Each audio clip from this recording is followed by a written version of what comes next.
ചെമ്പനീർപ്പൂവിൻ്റെ ഏറ്റവും പുതിയ വിശേഷങ്ങളിലോട്ട് എല്ലാവർക്കും സ്വാഗതം. അപ്പോൾ നമ്മുടെ വർഷ ശ്രീകാന്തിനെ ഡൈവേഴ്സ് ചെയ്യാൻ ഒരുങ്ങുന്ന ഒരു എപ്പിസോഡാണ് ഉടനെ വരാൻ പോകുന്നത്. അപ്പോൾ സംഭവം എന്താണെന്ന് വെച്ചാൽ അവരുടെ ഫസ്റ്റ് ആനിവേഴ്സറി വരാൻ പോവുകയാണ്, വെഡ്ഡിങ് ആനിവേഴ്സറി വരാൻ പോവുകയാണ്. അപ്പോൾ ഇത് രണ്ടുപേരും കൂടി നല്ല ഗ്രാൻഡായിട്ട് നടത്താനുള്ള തീരുമാനത്തിലാണ്. ഇൻവിറ്റേഷൻ കാർഡൊക്കെ അടിക്കുന്നുണ്ട് വർഷയും ശ്രീകാന്തും. അതുമാത്രമല്ല കാർഡിൽ നമ്മുടെ ചന്ദ്രയുടെ സ്പെഷ്യൽ ഡാൻസ് ഒക്കെ ഉണ്ടെന്നൊക്കെ അവർ പ്രിൻ്റ് ചെയ്ത് കൊടുത്തിട്ടൊക്കെ ഉണ്ട്. ചന്ദ്രക്ക് ഇത് കാണുമ്പോഴേക്കും ഭയങ്കര സന്തോഷമാവുകയാണ്. ചന്ദ്രയുടെ പേര് മാത്രമല്ല കേട്ടോ, കുടുംബത്തിലുള്ള എല്ലാവരുടെ പേരും വെച്ചിട്ടാണ് ഇൻവിറ്റേഷൻ കാർഡൊക്കെ അടിച്ചിരിക്കുന്നത്. അങ്ങനെ നല്ല പരിപാടി കളറാക്കാനുള്ളൊരു തീരുമാനത്തിലാണ് വർഷയും ശ്രീകാന്തും. എല്ലാവരെയും ഇൻവൈറ്റ് ചെയ്യുന്നുണ്ട്. നല്ല വലിയൊരു ഹാളിൽ വെച്ചിട്ടാണ് പാർട്ടി നടത്താൻ തീരുമാനിച്ചിരിക്കുന്നത്. രണ്ടുപേരും അതുകൊണ്ട് തന്നെ ഈ ഫംഗ്ഷൻ നടത്താനുള്ള ഓട്ടത്തിലാണ്. അപ്പോൾ ശ്രീകാന്ത് ജോലിക്കും പോകുന്നുണ്ട്, പരിപാടിയുടെ കാര്യങ്ങൾ നോക്കുന്നുണ്ട്. ശ്രീകാന്ത് ജോലിക്ക് ഒരു ദിവസം പോലും ലീവ് എടുക്കാത്ത ആളാണ്. അങ്ങനെ അപ്പോൾ ഒരു ദിവസം ഇങ്ങനെ ജോലിക്ക് പോയിരിക്കുന്ന ടൈമിൽ ശ്രീകാന്തിൻ്റെ മാഡം ഉണ്ടല്ലോ, പ്രിയ, അവരിങ്ങനെ ഹോട്ടലിൽ ഇങ്ങനെ ഓടി നടക്കുമായിരുന്നേ.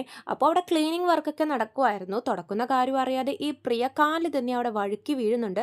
ശ്രീകാന്ത് അപ്പോൾ ഓടിപ്പോയി പ്രിയയെ പൊക്കിയെടുക്കുന്നുണ്ട്. പ്രിയയുടെ കാലിന് നല്ല എന്തോ പറ്റിയിട്ടുണ്ട്. പ്രിയക്ക് എഴുന്നേറ്റ് നിൽക്കാൻ പോലും പറ്റാത്ത അവസ്ഥയായിരുന്നു. അപ്പോൾ ശ്രീകാന്ത് എന്ത് ചെയ്യുന്നു വെച്ചാൽ, മാഡം നമുക്ക് എളുപ്പം ഹോസ്പിറ്റലിൽ പോകണം, ഞാൻ മാഡത്തിനെ എടുത്തുകൊണ്ടും പോകാൻ, നടക്കാനൊന്നും വയ്യല്ലോ എന്ന് പറഞ്ഞിട്ട് ശ്രീകാന്ത് ഈ പ്രിയയെ എടുത്തുകൊണ്ടും ഹോട്ടലിൽ നിന്നും പുറത്തോട്ടിറങ്ങാൻ പോകുന്ന ടൈമിൽ നമ്മുടെ വർഷ കയറി വരുവാണ്. വർഷ നോക്കുമ്പോഴേ ശ്രീകാന്ത് ഈ പ്രിയ എടുത്തു നിൽക്കുന്ന കാഴ്ചയാണ് കാണുന്നത്. വർഷയ്ക്ക് ഇത് കാണുമ്പോഴേക്കും ഭയങ്കര ദേഷ്യം വരുവാണേ. വർഷയാണെങ്കിലും ശ്രീകാന്തിനോടൊന്ന് സംസാരിക്കാൻ പോലും കൂട്ടാകാതെ ആ കാഴ്ച കണ്ട് നേരെ ഹോട്ടലിൽ നിന്നും ഇറങ്ങിപ്പോവാണ്. ശ്രീകാന്തിനാണെങ്കിൽ എന്ത് ചെയ്യണം എന്ന് അറിയാൻ പറ്റാത്തൊരവസ്ഥയും. വർഷയുടെ വിചാരം ഇവിടെ ശ്രീകാന്ത് ഹോട്ടലിൽ അടിച്ചു പൊളിച്ച് പ്രിയയും ചുറ്റി നടക്കുവാണെന്നാണ്. പക്ഷെ സംഭവം അങ്ങനെ അല്ല എന്നുള്ളത് ശ്രീകാന്ത് പറഞ്ഞ് മനസ്സിലാക്കാൻ ശ്രമിച്ചിട്ടും വർഷ അത് കേൾക്കാൻ തന്നെ കൂട്ടാക്കുന്നില്ലേ. അങ്ങനെ ശ്രീകാന്ത് പ്രിയയായിട്ട് ഹോസ്പിറ്റലിൽ പോയി കാലൊക്കെ ശരിയാക്കിയൊക്കെ വരുന്നുണ്ട്. പിന്നെ വീട്ടിൽ പോകുമ്പോഴേക്കോ വർഷ ഇങ്ങനെ വഴക്കിട്ട് നിൽക്കുവാണ് ശ്രീകാന്തിനോട്. ശ്രീകാന്ത് അതിൻ്റെ കാരണം പറയാൻ ശ്രമിക്കുമ്പോഴും വർഷ ഒന്നും കേൾക്കാൻ കൂട്ടാക്കുന്നില്ല. ശ്രീകാന്തിനോട് ഭയങ്കര തല്ലുപിടുത്തമാണ്. അതും നമ്മുടെ വിവാഹ വാർഷികത്തിൻ്റെ, അതായത് ഫസ്റ്റ് ആനിവേഴ്സറിയുടെ തലേ ദിവസമാണ് ഈ ഇതൊക്കെ പ്രശ്നങ്ങളൊക്കെ നടക്കുന്നത്. വർഷ അങ്ങോട്ട് ദേഷ്യം വന്ന്, അത്രക്ക് വർഷക്ക് ദേഷ്യം വന്ന് അറിയാലോ. പിന്നെ ഒന്നും കേൾക്കാനും കൂട്ടാക്കത്തില്ല. വർഷ പറയുന്നത് മാത്രമേ ബാക്കിയുള്ളവർ കേൾക്കാൻ പാടുള്ളൂ. അങ്ങനെ ഒന്നും മിണ്ടാതെ അന്നത്തെ ദിവസം കഴിഞ്ഞു പോവാണ്. പിറ്റേ ദിവസം ആകുമ്പോഴേക്കും ശ്രീകാന്ത് നോക്കുമ്പോൾ വർഷ അവിടെ കാണാനില്ലേ. ഫംഗ്ഷൻ തുടങ്ങുന്ന സമയവും ആവുന്നുണ്ട്. ശ്രീകാന്തിന് ടെൻഷൻ കൂടി വരുവാണ്. ശ്രീകാന്ത് റെഡി ആയിട്ടൊക്കെ ഇരിക്കുമ്പോഴേക്കും സമയമുണ്ട് കുറച്ചും കൂടി, വർഷ വരുമെന്നുള്ള വിചാരത്തിൽ ഇങ്ങനെ ഇരിക്കുവാണ്. അപ്പോൾ സച്ചിയും രേവതിയും വീട്ടുകാരും എല്ലാവരും പരിപാടിക്കായിട്ട് റെഡിയാവുന്നുണ്ട്. അപ്പോൾ എല്ലാവരും ചോദിക്കും, ശ്രീകാന്ത് വർഷ എവിടെ, വർഷ എവിടെയെന്ന് ചോദിക്കുമ്പോൾ ശ്രീകാന്ത് പറയുന്നുണ്ട്, അത് പിന്നെ വർഷക്ക് അർജൻറ്റായിട്ടൊരു ഡബ്ബിങ് ചെയ്യാൻ വേണ്ടി കോള് വന്നായിരുന്നു. അപ്പോൾ അവൾ അവിടെ ഓഫീസിൽ പോയിരിക്കുക, ഡബ്ബിങ് സ്റ്റുഡിയോയിൽ പോയിരിക്കുക എന്ന് പറയുമ്പോഴേക്കും രവീന്ദ്രൻ പറയുന്നുണ്ട്, എന്താണ് ശ്രീകാന്ത് ഇത്, ഇന്നത്തെ ദിവസവും ഡബ്ബ് ചെയ്യണോ, ശേ എന്തൊരു കഷ്ടമായത്, ഫംഗ്ഷന് സമയം ആയിക്കൊണ്ടിരിക്കുമല്ലേ എന്ന് ചോദിക്കുമ്പോഴേക്കും ശ്രീകാന്ത് പറയും, അതിനെന്താ അച്ഛാ, നിങ്ങളൊക്കെ ഹോളിലോട്ട് പോയിക്കോ, അപ്പോഴേക്കും വർഷം എത്തിക്കോളും എന്നൊക്കെ ശ്രീകാന്ത് പറഞ്ഞിട്ട് ഇവരെയൊക്കെ ഹോളിലോട്ട് പറഞ്ഞു വിടുവാണ്. ശ്രീകാന്തിൻ്റെ മുഖത്തെ പരിഭ്രമവും വിഷമവും ഒക്കെ കാണുമ്പോഴേക്കും സച്ചിക്കും രേവതിക്കും എന്തോ ഒരു കാര്യമായിട്ടുള്ള പ്രശ്നം ഇവർക്കിടയിൽ ഉണ്ടായിട്ടുണ്ടെന്ന് മനസ്സിലാവുകയാണ്. സച്ചിയും രേവതിയും ശ്രീകാന്തിനെ മുറിയിൽ കൊണ്ടുപോയി ചോദിക്കുന്നുണ്ട്, നിന്റെ മുഖം കണ്ടാൽ എനിക്കറിയാം എന്തോ പ്രശ്നം ഉണ്ടായിട്ടുണ്ട്, വർഷം എവിടെയാണെന്ന് ചോദിക്കുമ്പോഴേക്കും ശ്രീകാന്ത് വീണ്ടും ഡബ്ബിങ്ങിന് പോയെന്ന് തന്നെയാണ് പറയുന്നത്.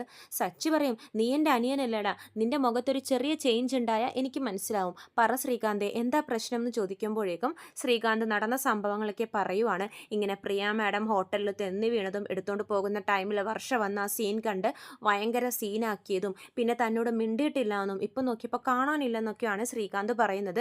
ദേഷ്യത്തിൽ എവിടെയെങ്കിലും പോയതായിരിക്കും സച്ചിയേട്ടാന്ന് പറയുമ്പോഴേക്കും സച്ചി പറയുന്നുണ്ട്, എവിടെ പോവാനാ, അവൾ ആ ഡബ്ബിങ് സ്റ്റുഡിയോ തന്നെ ഉണ്ടാവും, ഞങ്ങൾ പോയി നോക്കിക്കോളാം, നീ വിഷമിക്കണ്ടെന്ന് പറയുമ്പോഴേക്കും ശ്രീകാന്ത് പറയും, ഇല്ല സച്ചിയേട്ടാ ഞാൻ തന്നെ പോയി നോക്കാം എന്ന് പറയുമ്പോൾ സച്ചി പറയുന്നുണ്ട്, നീ വന്നാൽ ശരിയാവില്ല, അവിടെ ഫംഗ്ഷന് ടൈം ആയിക്കൊണ്ടിരിക്കുക, രണ്ടുപേരെയും പരിപാടിയുടെ ആ ടൈമിൽ കാണാതിരുന്ന ആളുകൾക്ക് സംശയമാവും, നീ പോയി ആളുകളെയൊക്കെ വരുന്നവരെയൊക്കെ ഹാൻഡിൽ ചെയ്യും, വർഷയെ ഞാനും രേവതിയും കൂടി പോയി കൂട്ടിക്കൊണ്ട് വരാമെന്ന് പറഞ്ഞിട്ട് സച്ചിയും രേവതിയും കൂടി ഇറങ്ങുവാണ് വീട്ടിൽ നിന്നും. അങ്ങനെ ഇവർ നേരെ സ്റ്റുഡിയോയിൽ പോയിട്ട് അന്വേഷിക്കുമ്പോഴേക്കും വർഷം അവിടെ വന്നിട്ടില്ല എന്നുള്ളൊരു വിവരമാണ് കിട്ടുന്നത്. അപ്പോൾ സച്ചിക്കും രേവതിക്കും ഭയങ്കര ടെൻഷനാവാണ്.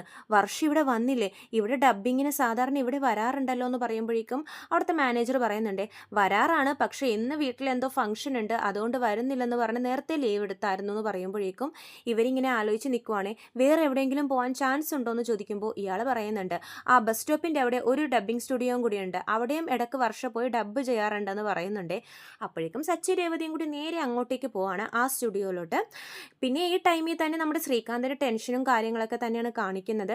സ്റ്റേജിൽ വരുന്നവരൊക്കെ വർഷ ഇങ്ങനെ ചോദിച്ചുകൊണ്ടിരിക്കുവാണ്, എവിടെ വർഷ, എവിടെ നിൻ്റെ ഭാര്യ എവിടെയെന്ന് ചോദിക്കുമ്പോഴേക്കും ശ്രീകാന്ത് എല്ലാവർക്കും മറുപടി പറഞ്ഞ് മടക്കുവാണേ. വർഷ അത് പിന്നെ ഡബ്ബിങ്ങിന് പോയിരിക്കുവാണെന്നൊക്കെ പറയുമ്പോഴേക്കും ആളുകൾ പറയും ഫംഗ്ഷൻ തുടങ്ങാൻ സമയമായല്ലോ എന്ന് പറയുമ്പോൾ ഇപ്പം എത്തും നിങ്ങളൊക്കെ ഇരിക്കുന്നൊക്കെ പറഞ്ഞ് അവരെയൊക്കെ ഇരുത്തുന്നുണ്ട്. ഈ ടൈമിൽ തന്നെ വർഷയുടെ അച്ഛനും അമ്മയും ഫംഗ്ഷന് വരുന്നുണ്ട്. അവരെത്തുമ്പോഴേക്കും ശ്രീകാന്ത് ആകെ പരിഭ്രാന്തപ്പെടുവാണ്. അപ്പോൾ വർഷയുടെ അച്ഛൻ ചോദിക്കും, എവിടെ എൻ്റെ മോൾ എവിടെയെന്ന് ചോദിക്കുമ്പോഴേക്കും ശ്രീകാന്ത് പറയുന്നുണ്ട് ഡബ്ബിങ്ങിന് പോയിരിക്കുക എന്ന് പറയുമ്പോഴേക്കും വർഷയുടെ അച്ഛൻ ചോദിക്കുവേ, ഡബ്ബിങ്ങിനോ, ഇന്നത്തെ ദിവസം പോകണ്ടായിരുന്നു എന്ന് ശ്രീകാന്തിനെ പറഞ്ഞൂടെ എന്ന് ചോദിക്കുമ്പോഴേക്കും ശ്രീകാന്ത് പറയുന്നുണ്ട്, ഞാൻ പറഞ്ഞിട്ട് കേട്ടില്ല, അങ്കിൾ ഇരിക്കുക, അവൾ ഇപ്പോൾ എത്തും എന്നൊക്കെ പറഞ്ഞിട്ട് അവരെയും അവിടെ എത്തി സ്വീകരിക്കുന്നുണ്ട്. ശ്രീകാന്തിന് ആകെ ഇങ്ങനെ ടെൻഷനും ഹാർട്ട് ബീറ്റും ഒക്കെ കൂടിക്കൂടി വരുന്നതാണ്.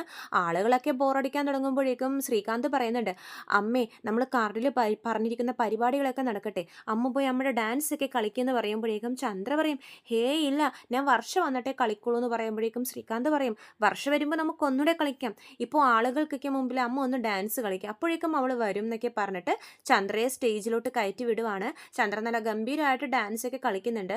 പക്ഷെ മധുസൂദൻ ഇതൊന്നും പിടിക്കുന്നില്ലേ, ഇവരെന്താ ഈ കാണിക്കുന്നത് ഈ പ്രായത്തിൽ, ആളുകളെ കൊണ്ട് പറയിപ്പിക്കാൻ വേണ്ടിയിട്ടെന്നൊക്കെ പറഞ്ഞ് ഓരോ കുറ്റങ്ങളൊക്കെ ഇരുന്ന് മധുസൂദനൻ മഹിമയോട് പറഞ്ഞുകൊണ്ടിരിക്കുന്നുണ്ട്.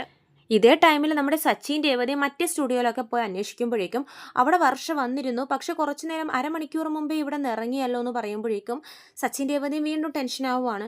ഇവിടെ നിന്നും പോയോ, ഇനി ഞങ്ങൾ അവളെ എവിടെ പോയി തപ്പാനാന്ന് പറയുമ്പോഴേക്കും അവിടെയുള്ളൊരു പെണ്ണ് പറയുന്നുണ്ട്, അത് പിന്നെ വർഷ ഒരു അഡ്വക്കേറ്റിൻ്റെ കാര്യം ചോദിക്കുന്നുണ്ടായിരുന്നു എന്ന് പറയുവാണ്. അപ്പോൾ സച്ചി ചോദിക്കും, അഡ്വക്കേറ്റോ, ഇങ്ങനെ വിവാഹമോചനമൊക്കെ നടത്തുന്ന അഡ്വക്കേറ്റില്ലേ, അവളുടെ ഏതോ ഫ്രണ്ടിൻ്റെ ജീവിതത്തിൽ ഭയങ്കര പ്രശ്നങ്ങളാണ്, അപ്പോൾ ഡിവോഴ്സിന് വേണ്ടിയിട്ടുള്ള ഫോർമാലിറ്റീസ് എന്തൊക്കെയാണ് എന്നൊക്കെ അന്വേഷിച്ചറിയാൻ വേണ്ടി ഒരു വക്കീലിൻ്റെ അടുത്ത് പോവും എന്ന് പറഞ്ഞിട്ടുണ്ടായിരുന്നു എന്നൊക്കെ പറയുവാണ്. അപ്പോൾ സച്ചി ചോദിക്കും, ഏത് വക്കീലാണെന്നൊക്കെ ചോദിക്കുമ്പോഴേക്കും ഡീറ്റെയിൽസ് ഒക്കെ പറഞ്ഞു കൊടുക്കുന്നുണ്ട്. സച്ചിൻ രേവതിയും പിന്നെ പോകുന്നത് നേരെ ആ വക്കീൽ ഓഫീസിലോട്ടാണ്. പോകുന്ന വഴിക്ക് സച്ചി ചോദിക്കുന്നുണ്ട്, എന്നാലും ഈ വർഷം എന്ത് പണിയാണ് കാണിക്കുന്നത്, ഫ്രണ്ടിന് വേണ്ടിയൊന്നും ആയിരിക്കില്ല, അവൾക്ക് വേണ്ടി തന്നെയായിരിക്കും വക്കീലിനെ കാണാൻ പോയിരിക്കുന്നത്. അപ്പോൾ രേവതി പറയുന്നുണ്ട്, വർഷ കാര്യം മനസ്സിലാക്കാതെ ഇങ്ങനെ എടുത്തു ചാടുന്നത് ഇതാദ്യമായിട്ടൊന്നും അല്ലല്ലോ, നമുക്ക് പോയി അവളെ കണ്ട് സംസാരിക്കാം സച്ചി ഏട്ടാന്നൊക്കെ പറഞ്ഞിട്ട് അവർ രണ്ടുപേരും കൂടി വക്കീലിൻ്റെ ഓഫീസിലോട്ട് പോവാണ്. കുറേ നേരമായിട്ടും വർഷയെ കാണാണ്ടാവുമ്പോഴേക്കും മധുസൂദനൊക്കെ അങ്ങോട്ട് ഭ്രാന്ത് പിടിക്കുവാണ്. മധുസൂദനൻ പോയി ശ്രീകാന്തിനോട് ചൂടാവുന്നുണ്ട്, നിങ്ങൾക്കിടയിൽ എന്തെങ്കിലും പ്രശ്നമുണ്ടോ, അവളെന്താ ശ്രീകാന്തിനായിട്ട് വഴക്കിട്ടിട്ടാണോ പോയിരിക്കുന്നതെന്ന് ചോദിക്കുമ്പോൾ ശ്രീകാന്ത് പറയും, അല്ല അങ്കിളെ ഇപ്പോൾ വരും, മേക്ക് ഓവറൊക്കെ ചെയ്ത് വരണ്ടേ ഡബ്ബിംഗ് ഒക്കെ കഴിഞ്ഞിട്ട്, അതുകൊണ്ടാന്ന് പറയുമ്പോഴേക്കും മധുസൂദനൻ പറയുന്നുണ്ട്, എൻ്റെ മോളുടെ സ്വഭാവം എനിക്കറിയാം, വഴക്കിട്ട് കഴിഞ്ഞാൽ ഒരു പരിപാടിക്ക് പോലും അവൾ വരത്തില്ല, പണ്ടെൻ്റെ ബർത്ത്ഡേ ഫംഗ്ഷൻ അങ്ങനെയായിരുന്നു, ഞാൻ ചീത്ത പറഞ്ഞു എന്ന് പറഞ്ഞ് അവൾ പിന്നെ ആ പരിപാടി തീർന്നിട്ട് എല്ലാ പരിപാടിയും എല്ലാവരും പോയി കഴിഞ്ഞിട്ടാണ് അവൾ വീട്ടിലോട്ട് വന്നത്, അതുപോലെ എന്തെങ്കിലും പ്രശ്നം നിങ്ങൾക്കിടയിലുണ്ടോ, നിങ്ങൾ തമ്മിൽ വഴക്കടിച്ചായിരുന്നു എന്ന് ചോദിക്കുമ്പോൾ ശ്രീകാന്ത് പറയും, ഇല്ല അങ്കിളെ, വഴക്കൊന്നും അടിച്ചിട്ടില്ല, ദേ എന്തെങ്കിലും പ്രശ്നം നിങ്ങൾക്കിടയിൽ ഉണ്ടെങ്കിൽ, എൻ്റെ മോക്ക് എന്തെങ്കിലും പറ്റിയിട്ടുണ്ടെങ്കിൽ എൻ്റെ സ്വഭാവം മാറും എന്നൊക്കെ പറഞ്ഞ് മധുസൂദനം പ്രശ്നം വെക്കുന്നുണ്ട്. സച്ചിൻ രേവതിയും ആ വക്കീലിൻ്റെ ഓഫീസിലോട്ട് പോകുമ്പോഴേക്കും വർഷ അവിടെ വെയിറ്റിങ്ങിലാണ് വക്കീലിനെ കാണാൻ വേണ്ടിയിട്ട്. രേവതിയും സച്ചിയെ കാണുമ്പോഴേക്കും വർഷ ചാടി എഴുന്നേൽക്കുന്നുണ്ട്, നിങ്ങൾ എന്താ ഇവിടെ എന്ന് പറയുമ്പോഴേക്കും വർഷയെ തേടി വന്നതാന്ന് പറയുവാണ്. ഞാൻ എവിടെയുണ്ടെന്ന് ആര് പറഞ്ഞു എന്ന് ചോദിക്കുമ്പോഴേക്കും സ്റ്റുഡിയോയിലെ പെണ്ണ് പറഞ്ഞു എന്നൊക്കെ പറയുവാണേ. അവിടെ പരിപാടി തുടങ്ങാൻ സമയമായി, വർഷ എന്താ ഇവിടെ വന്നിരിക്കുന്നത്, വാ നമുക്ക് പോകാം എന്ന് പറയുമ്പോഴേക്കും വർഷ സമ്മതിക്കുന്നില്ലേ, ഇല്ല രേവതി ചേച്ചി ഞാൻ വരുന്നില്ല എന്ന് പറയുവാണ്. അപ്പോൾ രേവതി പറയുന്നുണ്ട്, വർഷയെ ഫ്രണ്ടിനെ കാണാൻ, ഫ്രണ്ടിനുള്ള ആവശ്യത്തിന് വേണ്ടിയിട്ടല്ലേ വർഷ ഇവിടെ വന്നിരിക്കുന്നത്, അത് വേറെ ദിവസം കണ്ടൂടെ, ഇപ്പോൾ തന്നെ ഈ വക്കീലിനെ കാണണം എന്ന് എന്താ നിർബന്ധം എന്ന് ചോദിക്കുമ്പോഴേക്കും വർഷ പറയുന്നുണ്ട്, ഫ്രണ്ടിന് വേണ്ടിയിട്ടൊന്നുമല്ല, എനിക്ക് വേണ്ടി തന്നെയാണ് ഞാൻ ഈ വക്കീലിനെ കാണാൻ വന്നിരിക്കുന്നതെന്ന് പറയുവാണ്. അപ്പോൾ സച്ച് ചോദിക്കും, വർഷയ്ക്ക് വേണ്ടിയിട്ടോ, അതെന്തിനാന്ന് പറയുമ്പോഴേക്കും വർഷ പറയുവാണേ, ഞാനും ശ്രീകാന്തും തമ്മിലുള്ള ബന്ധം മുന്നോട്ട് പോകുമെന്ന് തോന്നുന്നില്ല സച്ചിയേട്ടാ, ഞങ്ങൾ ഡിവോഴ്സ് ചെയ്യാൻ വേണ്ടി തീരുമാനിച്ചു, ഞങ്ങളല്ല ഞാൻ, എനിക്കിനി ശ്രീകാന്തുമായിട്ട് ഒത്തുചേർന്ന് പോകാൻ സാധിക്കില്ല എന്നൊക്കെ പറയുവാണ്. അപ്പോൾ രേവതി പറയും, എന്താ വർഷ ഇങ്ങനെയൊക്കെ പറയുന്നത്, എന്താ പ്രശ്നം എന്ന് ചോദിക്കുമ്പോഴേക്കും വർഷ പറയുന്നുണ്ട്, ശ്രീകാന്തിന് എന്നെ ഇപ്പോൾ വേണ്ട രേവതി ചേച്ചി, ബോറടിച്ചു തുടങ്ങി, അവൻ വീട്ടിൽ എന്നെ എന്തെങ്കിലും പറഞ്ഞൊക്കെ ഒപ്പിച്ചിട്ട് ഹോട്ടലിൽ പോയിട്ട് ആ പ്രിയ മാഡത്തെ എടുത്തുകൊണ്ട് കളിച്ച് നടക്കുവാന്നൊക്കെ പറയുമ്പോഴേക്കും രേവതിയും സച്ചിയും കൂടി ചിരിക്കുന്നുണ്ട്. എൻ്റെ വർഷേ, നീ എന്തൊക്കെയാ ഈ പറയുന്നത്, നീ കണ്ട കാര്യങ്ങൾ മാത്രമേ നിൻ്റെ തലയിൽ കയറിയിട്ടുള്ളൂ, പക്ഷെ അതിൻ്റെ പിന്നിൽ ഒരുപാട് കാര്യങ്ങളുണ്ടെന്ന് പറഞ്ഞിട്ട് നടന്ന സംഭവങ്ങളൊക്കെ പറയുവാണ്. വർഷക്കത് കേൾക്കുമ്പോഴേക്കും നിങ്ങൾ ഈ പറയുന്നത് സത്യമാണോ രേവതി ചേച്ചി എന്ന് ചോദിക്കുവാണ്. അപ്പോൾ രേവതി പറയുന്നുണ്ട്, വർഷക്ക് ഞാൻ കള്ളം പറയാറുണ്ടെന്ന് തോന്നുന്നുണ്ടോ, ഇതാണ് ശരിക്കും അവിടെ നടന്നതെന്നൊക്കെ പറയുവാണ്. അപ്പോൾ സച്ചി പറയും, വർഷേ എടുത്തു ചാടി ഒരു തീരുമാനവും നീ എടുക്കാൻ പാടില്ല വർഷേ. ദേഷ്യത്തിലെടുക്കുന്ന തീരുമാനമൊക്കെ തെറ്റായിരിക്കും. മനസ്സൊന്ന് ശാന്തമാക്കിയിട്ട് ആലോചിച്ച് നോക്കിയിരുന്നെങ്കിൽ വർഷക്ക് അത് മനസ്സിലായാനായിരുന്നു. ശ്രീകാന്തിനെ എപ്പോഴാ വർഷ സംശയിക്കാൻ തുടങ്ങിയത്? ശ്രീകാന്തിന് വർഷ എന്ന് പറഞ്ഞ ജീവന. ആ വർഷ തന്നെ ഇങ്ങനെ ചെയ്യുമെന്ന് ഞങ്ങൾ ഒരിക്കലും വിചാരിച്ചില്ലെന്നൊക്കെ പറയുവാണ്. അപ്പോൾ വർഷ പറയും, എനിക്കും ശ്രീകാന്തിനെ ജീവനാ സച്ചിയേട്ട.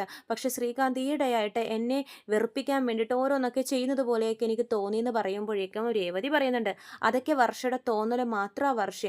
അവിടെ എല്ലാവരും വർഷയ്ക്ക് വേണ്ടി കാത്തിരിക്കുക. ശ്രീകാന്ത് പാവം അവിടെ ടെൻഷൻ അടിച്ചിരിക്കുക.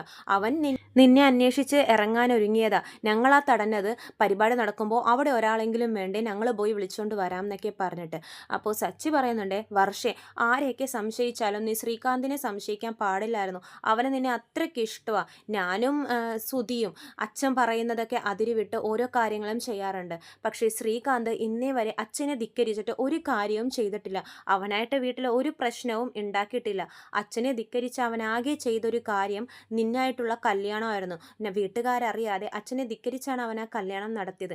അങ്ങനെ അവൻ സ്റ്റഡിയായി നിന്ന് ആ തീരുമാനം എടുക്കണം എന്നുണ്ടെങ്കിൽ അവന് നിന്നെ എത്രത്തോളം ഇഷ്ടമായിരിക്കും. അവനെയാണ് നീ ഇന്ന് സംശയിച്ചത് വർഷ എന്നൊക്കെ പറയുമ്പോഴേക്കും വർഷക്ക് ഭയങ്കര കുറ്റബോധം വരുവാണേ. അപ്പോൾ രേവതി പറയും, സച്ചിയേട്ട വർഷക്ക് കാര്യങ്ങളൊക്കെ മനസ്സിലായി, നമുക്ക് എളുപ്പം റെഡിയായി സ്റ്റേജിലോട്ട് പോവാം, ഫംഗ്ഷന് പോകാം എന്നൊക്കെ പറഞ്ഞിട്ട് വർഷയെ കൂട്ടിക്കൊണ്ട് സച്ചിയും രേവതിയൊക്കെ പോവാണ്. അങ്ങനെ ഡൈവേഴ്സ് ചെയ്യാൻ നിന്ന വർഷയെ രേവതിയും സച്ചിയും ആ തീരുമാനത്തിൽ നിന്നും പിന്തിരിപ്പിച്ചിട്ട് ഫംഗ്ഷനിലോട്ട് കൊണ്ടുവരുന്നുണ്ട്.